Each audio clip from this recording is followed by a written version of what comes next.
You won the life everyone wanted and lost yourself. The room was full. People were laughing. Glasses were raised. Someone walked over, put a hand on his shoulder and said, "You did it!" He smiled, because that was what he was supposed to do. This was the moment he'd imagined for years. The money, the recognition, the title, the house he'd once driven past, wondering if people like him ever actually lived in places like that. He had become successful, not almost successful, not getting there. He had arrived. And yet, standing in a room filled with people celebrating his life, he felt strangely absent from it. He walked away from the crowd, into a quiet hallway, looked at himself in the mirror, and felt something he wasn't prepared for. Nothing. No rush, no satisfaction, no overwhelming sense of victory. Just one uncomfortable question: why doesn't this feel better? For years, he had imagined success as a destination. But nobody warned him, you can arrive at the destination and realize the person who wanted it no longer exists. The promise we make ourselves. Most ambition begins with a promise. When I get there, I'll finally relax. When I make enough money, I'll stop worrying. When people respect me, I'll finally feel confident. When I prove them wrong, I'll finally feel enough. And that promise can become incredibly powerful. It gets you out of bed, makes you work when everyone else stops, makes sacrifice feel meaningful. But there is something dangerous hidden inside that promise. Your happiness is always somewhere else. Not today. Later. Not here. There. Not who you are. Who you're going to become. So life becomes preparation for life. Monday becomes preparation for Friday. This year becomes preparation for next year. Your 30s become preparation for your 40s. And slowly, without realizing it, you become extremely good at sacrificing the present for a future that keeps moving. The man who never had enough time. Years earlier, his daughter used to wait by the front window. She knew roughly what time he came home. Sometimes she'd hear a car and run toward the door. Wrong car. Another car. Wrong again. Eventually, she stopped waiting.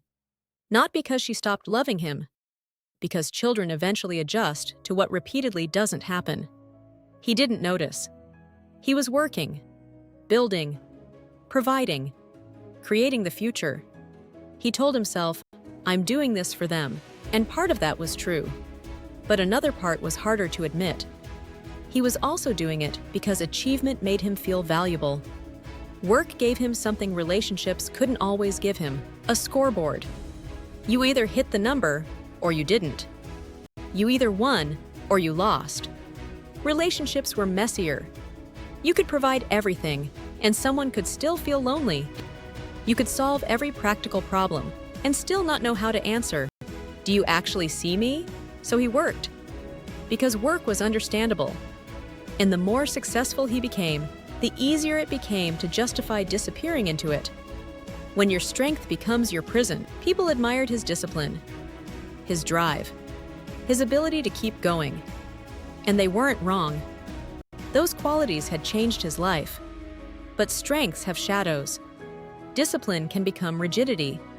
Independence can become isolation. Ambition can become avoidance.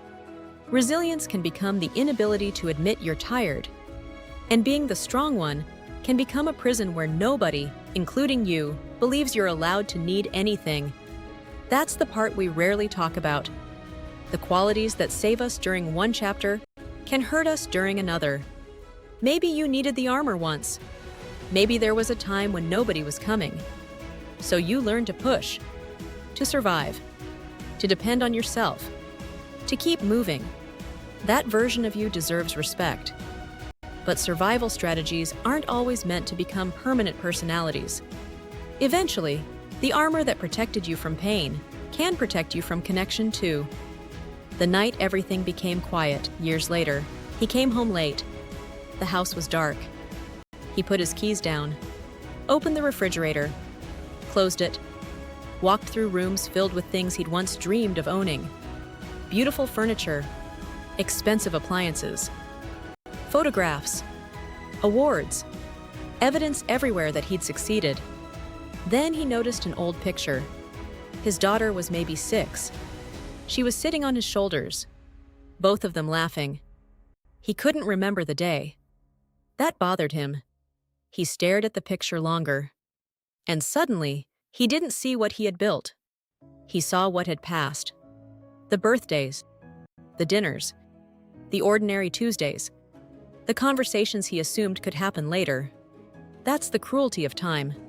We recognize important moments easily in retrospect. But while we're living them, they usually look ordinary. A child asking you to play, your partner telling you about their day, your father calling, your mother asking when you're coming over, a friend saying, "We should get together sometime." There are moments in your life happening right now that one day you would give almost anything to experience again. And today, you might barely notice them. The lie of after the promotion, after the business grows, after things calm down, after I lose the weight, after the debt is gone, after the kids get older, after.